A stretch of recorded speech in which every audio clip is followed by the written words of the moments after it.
जय हिंद दोस्तों, नमस्कार, प्रणाम सभी को। कैसे हैं आप लोग? मैं उम्मीद करता हूं काफ़ी मज़े में हैं और होंगे और तैयारी आपकी बेहतरीन चल रही होगी। इसी सिलसिले में आज हम लोग बात करेंगे आरआरबी एनटीपीसी का, जो कि बहुप्रतीक्षित एग्जाम है आप लोगों का इस बार।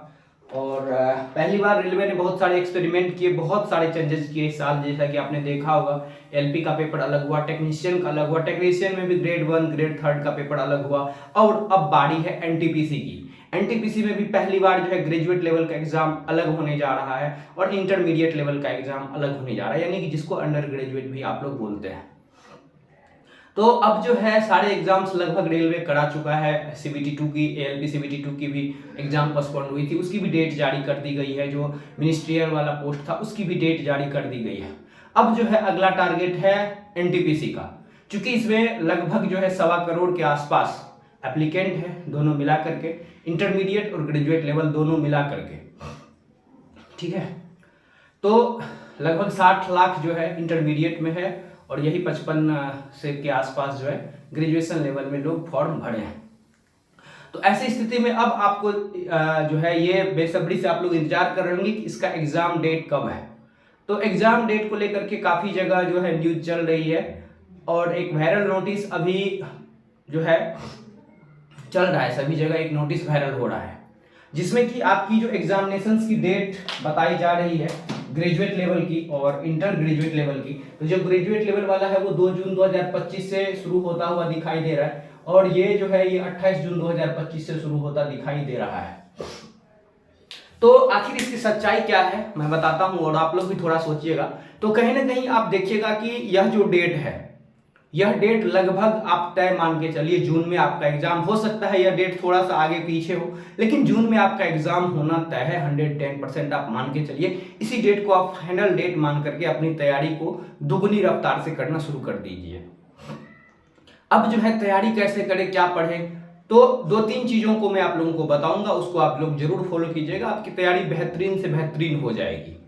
पहली चीज है, सबसे पहले आप करिए क्या कि इस साल के जो भी पेपर हुए हैं, चाहे वो एएलपी के हुए हों, चाहे वो टेक्नीशियन दोनों ग्रेड के हुए हों, चाहे वो आरपीएफ के एसआई और कांस्टेबल वाला पेपर हो, ये चारों पांचों पेपर को आप बारीकी से इसका अध्ययन कीजिए, बारीकी से इसको एनालाइज कीजिए। क्योंकि जो रेलवे का पुराना पैटर्न है उसमें क्या डिफरेंसेस है, बहुत कुछ आपको चेंज दिखेंगे इसमें। बहुत सारे टॉपिक जो है नया लगेगा कि रेलवे का ये ट्रेंड तो था ही नहीं और यहां से टॉपिक पूछ लिया जा रहा है। तो बिल्कुल ठीक है, सबका एग्जाम का लेवल अलग अलग है, मैं मान रहा हूं, लेकिन एग्जाम कंडक्ट जो करा रही है वो सेम ही बॉडी करा रही है। तो जो ये पेपर हुए हैं, इन सारे पेपर को आप बारीकी से गहन अध्ययन कीजिए, एनालाइज कीजिए कि आखिर रेलवे का ट्रेंड किस तरफ जा रहा है। अब सिलेबस एग्जाम पैटर्न आप देखिएगा, एग्जाम पैटर्न तो 30 क्वेश्चन मैथ के, 30 रीजनिंग के और जनरल अवेयरनेस के 40 क्वेश्चन है। इसी में आपका हो गया सारा science, social science, static, current affairs, सारा 40 नंबर है। ये सीबीटी 1 के लिए है, सीबीटी 1 के लिए। और अगर आप सीबीटी 2 में बात करेंगे तो ये आपका 35 हो जाएगा, ये आपका 35 हो जाएगा और ये 50 हो जाएगा, 120 नंबर का है। इंटरमीडिएट लेवल और ग्रेजुएशन लेवल दोनों का सेम ही है एग्जाम पैटर्न में। तो ये मैथ, रीजनिंग और ये सब जो है आप एक बार इनसे भी, इनमें भी आपको वही मिलेगा क्वेश्चंस। तो एक बार एनालाइज कीजिए और देखिए। अब उसके बाद आप मॉक टेस्ट लगाना शुरू कीजिए, क्योंकि अभी आपका जो है अप्रैल चल रहा है, मई जून, लगभग मोटा मोटी आप मान के चलिए कि 50 से 60 दिनों का समय है आपके पास। और ये काफी पर्याप्त समय है। ऐसा नहीं है कि आपकी कुछ भी तैयारी नहीं है, तैयारी आपकी होगी, लेकिन और तैयारी को अपना बूस्ट करने के लिए और रैंक पाने के लिए, फाइनल सिलेक्शन के लिए अब जो है आपको करना होगा। तो कैसे क्या करना होगा, तो सबसे पहले आप जो है जो एग्जाम्स ये हुए हैं इस साल के, उसके पेपर को आप अच्छे से देखिए। क्या पैटर्न है रेलवे का, क्या बदलता ट्रेंड है, और जो पिछला है उसको भी देख लीजिए।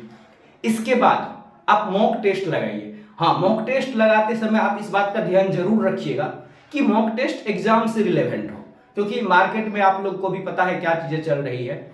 मॉक टेस्ट के नाम पे कुछ भी लोग दे रहे हैं उठा के, कोई कंटेंट टीम नहीं, कोई कुछ नहीं। तो मॉक टेस्ट जो रिलेवेंट मॉक टेस्ट आपको लगे, चाहे वो टेक्स्ट बुक लगे या कोई भी अदर प्लेटफॉर्म लगे, किसी का मैं प्रचार नहीं कर रहा हूं, तो आप मॉक टेस्ट या कोई बुक आप खरीद लीजिए मार्केट से, जो आपको जिस पे भरोसा है कि नहीं इसका सही होगा उसका। तो मॉक टेस्ट आप लगाइए।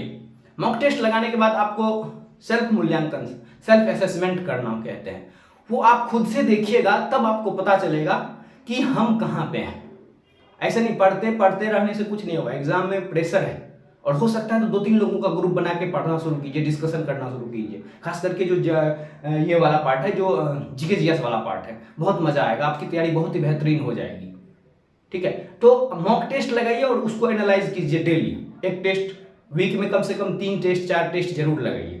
इससे क्या होगा कि एक प्रेशर के जरिए आप, थोड़ा सा प्रेशर होगा लेकिन आप जो है एक कॉन्फिडेंस बिल्डअप करेंगे धीरे धीरे, और जब कॉन्फिडेंस हो जाएगा तो फिर सारी चीजें आपकी हो जाएगी, तब तक में आपका एग्जाम भी हो जाएगा। तो इतना चीज आप जरूर कीजिए, प्रीवियस ईयर क्वेश्चंस को अच्छे से देखिए, खास करके जो इस साल हुआ है। मॉक टेस्ट जरूर लगाइए, याद रखिएगा मॉक टेस्ट एग्जाम के रिलेवेंट हो। और उसके बाद अब मॉक टेस्ट के हिसाब से आप देखिए और प्रीवियस ईयर के हिसाब से कि कौन सा टॉपिक है जहां पे हम लैग कर रहे हैं, जो हमारा कमजोर है, जहां पे हम जो है मार्क्स एग्जाम में नहीं ला पा रहे हैं। सपोज कीजिए कि आपके एग्जामिनेशंस का लाइफ चैप्टर है, लाइफ चैप्टर में आपको दिक्कत है, उसको अच्छे से पढ़ जाइए, स्टैंडर्ड से स्टैंडर्ड तरीका से, यूट्यूब, फेसबुक, चैट जीपीटी, जहां से पढ़ना है, अच्छी कोई एनसीईआरटी बुक है, कोई अच्छी बुक है, वहां से पढ़ जाइए, अच्छे लेवल से पढ़ जाइए।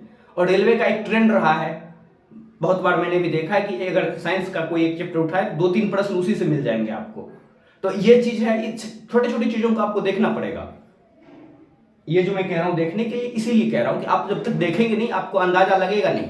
कितना भी कोर्स खरीद लीजिए, कितना भी पढ़ लीजिए, कुछ नहीं होने वाला है जब तक आप सेल्फ असेसमेंट नहीं करेंगे, स्व मूल्यांकन नहीं करेंगे।